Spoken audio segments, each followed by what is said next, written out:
Hey, this is Patriot Mom 007, and we are at Harkins 101 here in Scottsdale, Arizona for the premiere, you might have heard of it, Sound of Freedom with Jim Caviezel, and I ran into one of our favorite congressmen here in Arizona, Congressman Andy Biggs. Thank you so much. Thanks, Nora.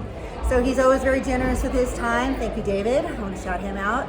And you know, I've been watching you online. You always have a lot to share with us about what's happening in Washington. Of course, here tonight we're here about human trafficking. We have a border problem that is just unstoppable right now. So maybe you could share with everyone, because your hits on the news stations are too quick for us. Okay. So just what you're doing about some of the border issues currently, what's happening, maybe here in Congress that you can share. And also in general, we know a lot of other stuff is happening in Congress. If you want to say anything else, just to share with what's going on that they can expect to see from you. Okay, so H.R. 2 is a piece of legislation that passed out of the House. It's languishing in the Senate. That would take care of a significant portion of the border crisis that's going on. It wouldn't solve it all, but it would be a walk back towards normalcy on the border. The movie we're going to see tonight is about Tim Ballard and Operation Underground Railroad, where he's tried to rescue children who've been trafficked. Now, the reason I bring that up is because under the Biden administration, Noah, there's been more than 250,000 unaccompanied children that have come into this country. Now think about that. Now what people need to understand is about 2/3 of those are males ages 14 to 18. And if they were in their home country, they would be treated like adults. But in the US, they're not. We don't vet them adequately. When we place them, we don't vet the people that we're going to. They fill out a questionnaire. We don't even sometimes have phone numbers for them. And the Office of Refugee and Resettlement, their director has admitted they've lost contact with more than 85,000 of these children. Now, the problem with that is we know through some investigations that some of these kids, there's been lots of them placed with like single sponsors. So there might be one address, 12 kids end up going there over time. We're not vetting those people. They don't even have to be legal residents of the United States. Right. And so they're falling through the cracks. Totally. We don't know where they are. We don't know what's happening to them, more importantly, how they're being treated, probably deplorably, to use somebody else's word we've heard before, actually used properly. And what is it that we think we can do here? Because we have the problem so heavily in Arizona border. Like, is there moves that will be taken, that people will see some movement or efforts coming into this next year, through the year?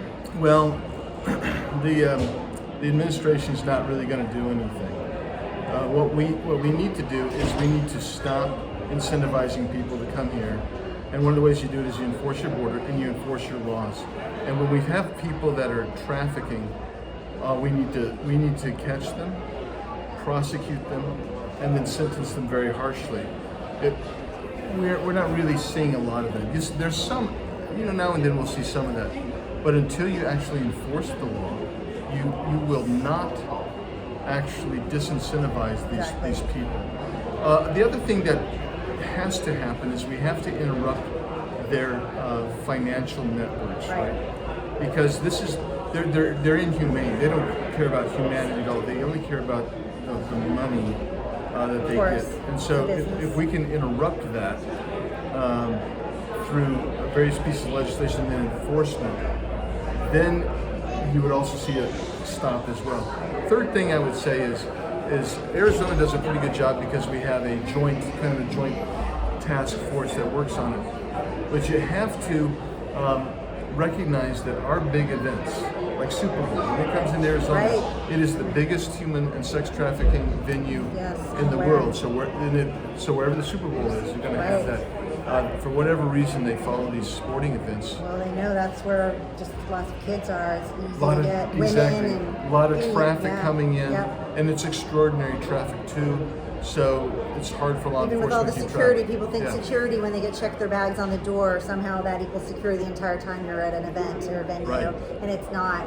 So we appreciate you staying on top of it because we know it's going to be a continuing issue here for us here in Arizona, across the entire southern border, as we see creeping up into the nation, but especially here. It's our July 4th holiday weekend, Independence Day. We have our freedoms still actually intact, mostly. What would you like to say to everyone about that? I wish everybody happy Independence Day, and remember what it stands for. I mean, it's a recognition. These are the founders of this country stood up.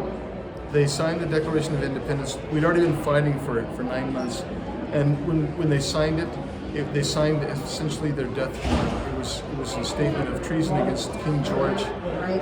That they did it with courage, and they fought. And that's even when many of the colonists didn't stand with them. So Right. we need to be a loud voice for freedom, because if we lose it in America, who knows when it'll ever come back, if Right, ever. that's right. So there's a lot happening here in Arizona, around our country right now, in all aspects of life. I mean, you can't turn away which way and not see an issue. So I highly encourage everyone, as we are here in Arizona, to get involved, meet your congressmen, talk to them when they're out and about. We're lucky ours are quite often and accessible to us. And call people in your community to find out what's happening, so you know how to help your neighbors and your community and your state and then your nation, of course, ultimately. And thank you so much, Congressman Biggs. Thank you, Noel. I really appreciate the time always. And we wish you guys all a really happy Independence Day weekend. Enjoy your freedoms, but let's work to make them last for as long as we're here and for our children too. So this is Patriot Mom 007, and we are at Harkins 101 tonight for Sound of Freedom. Check it out, and hear you soon.